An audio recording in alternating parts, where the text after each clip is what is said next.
बच्चों, हमारा next topic है खनन क्या है। आज हम पढ़ेंगे खनन क्या होता है, इसके कितने प्रकार होते हैं और इसको प्रभावित करने वाले कारक क्या हैं। तो यदि हम खनन की परिभाषा की बात करते हैं तो पृथ्वी की सतह अथवा भूगर्भ से चट्टानी पदार्थों को अधिक उपयोगी अथवा अधिक मूल्यवान बनाने के लिए अथवा उन्हें संशोधित करने के लिए पृथ्वी की ऊपरी सतह को हटाकर या फिर उन्हें खोदना या उनका उत्खनन करना, पृथ्वी के गर्भ से बाहर निकालना, इस प्रक्रिया को हम खनन कहते हैं।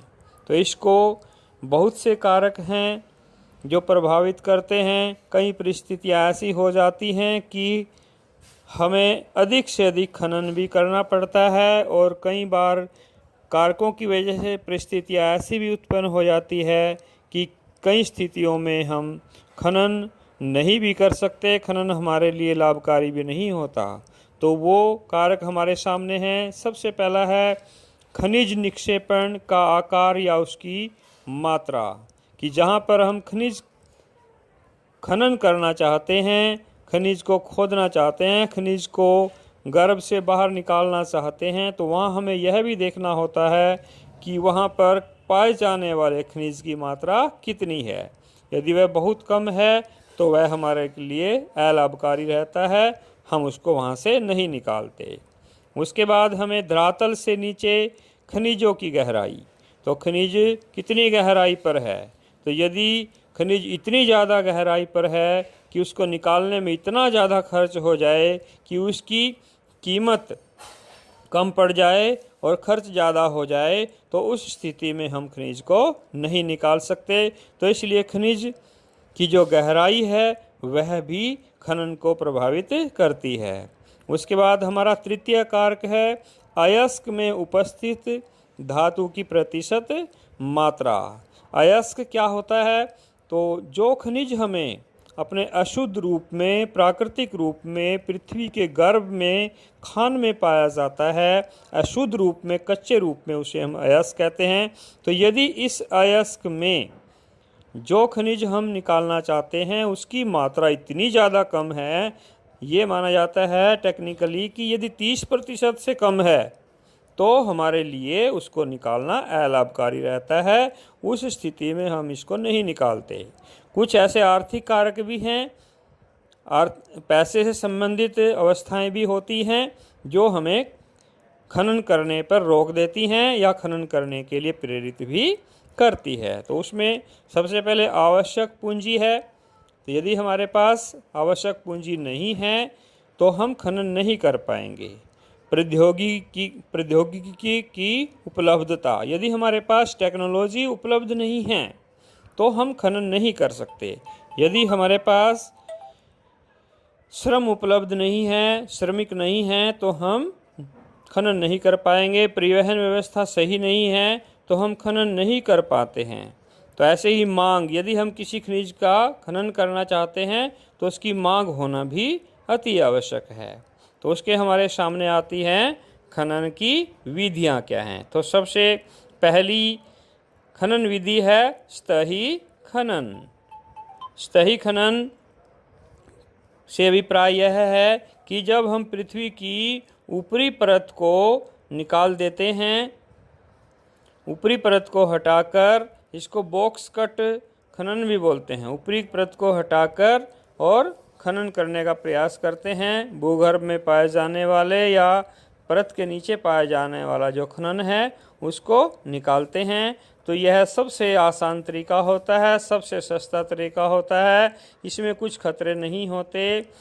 जो है आर्थिक दृष्टि से भी यह बहुत अधिक लाभकारी होता है। तो इसमें हम ऊपरी परत को हटाकर खनिज को खोदकर या काटकर या विस्फोट से जो है सतही या खुले गर्त वाली खनन की प्रक्रिया से बाहर निकालते हैं। यह उन क्षेत्रों में लाभदायक रहती है जहां पर खनिज के भंडार कम गहराई पर उपस्थित होते हैं, धरातल की ऊपरी सतह के नीचे ही पाए जाते हैं। इसके बाद हमारी खनन की द्वितीय विधि होती है भूमिगत खनन या कूप खनन। जब खनिज बहुत अधिक गहराई पर पाए जाते हैं तब इस खनन प्रक्रिया को अपनाया जाता है। तो इस प्रकार की खनन क्रिया में ऊर्ध्वाधर या तिरछे खनिकूप, कूप मतलब कुएं, खनिकूप या क्षैतिज सुरंगें बनाई जाती हैं। खनन की इस प्रक्रिया में लिफ्टों का प्रयोग किया जाता है। लिफ्ट के द्वारा जो खनिज हम निकालते हैं उसको बाहर लाया जाता है, मशीनें लाई जाती हैं, मशीनें लेके जाया जाता है।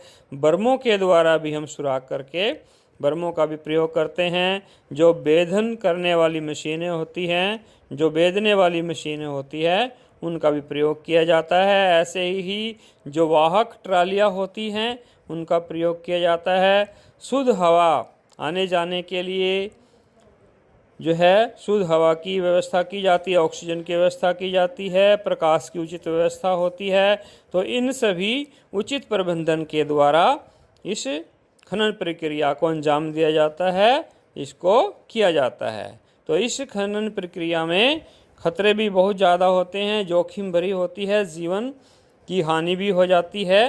तो यह खनन प्रक्रिया खुले गर्त वाली खनन प्रक्रिया से बहुत अधिक जोखिम भरी कही जाती है, इसलिए इसको खतरनाक भी कहा जाता है। तो इस प्रक्रिया में कौन कौन से खतरे होते हैं, क्यों हम इसे बहुत अधिक खतरनाक कहते हैं, क्यों जोखिम भरी कहते हैं, तो उसके निम्नलिखित कारण हैं। सबसे पहले इसमें जहरीली गैसें, क्योंकि पृथ्वी के गर्भ में तापमान बढ़ता रहता है तो जहरीली गैसें भी होती हैं। तो जहरीली गैसों का खतरा बहुत ज़्यादा रहता है जो हमारे जीवन को हानि पहुंचा देती हैं, हमारे जीवन का अस्तित्व ही समाप्त कर देती हैं। आग लगने का खतरा रहता है, क्योंकि जैसे खनिज निकालते हैं तो आग लगने का खतरा भी रहता है। अधिक गहराई होने पर कि जैसे कि अंडरग्राउंड वाटर लेवल है वो भी आ जाता है, तो कई क्षेत्रों में अचानक बहुत तीव्र बाढ़ भी आ जाती है, तो वहाँ पे श्रमिक डूब जाते हैं, हमारी सारी प्रक्रियाएं नष्ट हो जाती है, हमें आर्थिक दृष्टि से बहुत अधिक नुकसान होता है। खान तथा सुरंग का अचानक बैठ जाना भी एक बहुत बड़ी खतरे की प्रक्रिया है।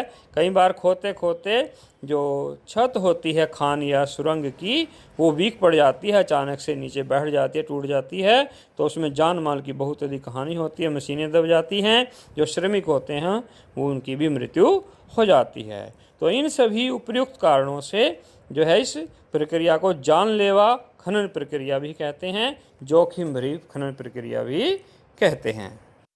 माय डियर लर्नर्स, मेरी वीडियो देखने के लिए बहुत बहुत धन्यवाद। यदि आपको मेरी वीडियो पसंद आई है तो शेयर करें, लाइक करें, सब्सक्राइब करें, अपने दोस्तों के पास भी शेयर करें और मेरा हौसला बढ़ाएं। आगे अच्छी अच्छी वीडियो आपको मिलती रहेंगी।